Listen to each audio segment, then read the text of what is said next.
So, Samsung J6 Plus FRP bypass. So, gumamit tayo ng FW tool.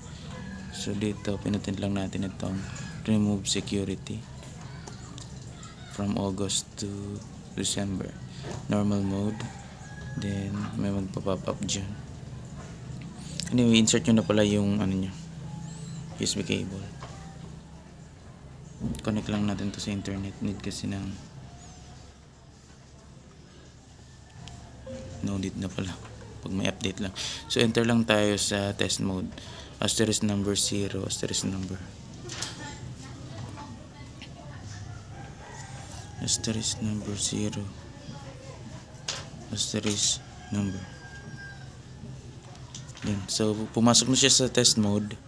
Ang gawin natin dito, already open test mode. Matik yan. Yan.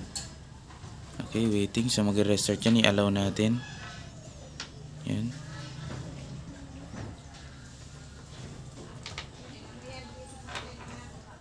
Yan. Waiting tayo. Nag-restart. So yun. Pumunta sa settings. Then magre-restart yan. So nag-restart na. Wait natin response. Okay na daw. Removing. Natanggal na. Yun. Goods na. Natanggal na. Nag-restart na.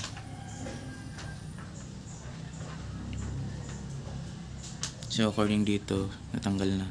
Okay na. Then, yan, tingnan natin kung anong result.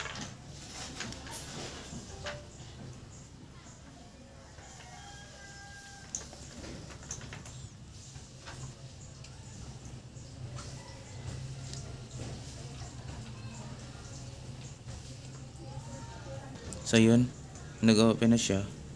Wala na yung sa let's go kanina. Pag open natin ito,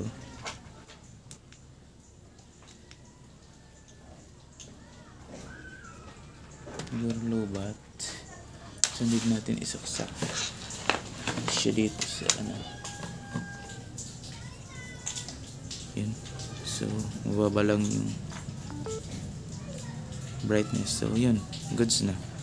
So natanggal na natin. Tanggal na yung Gmail account at password.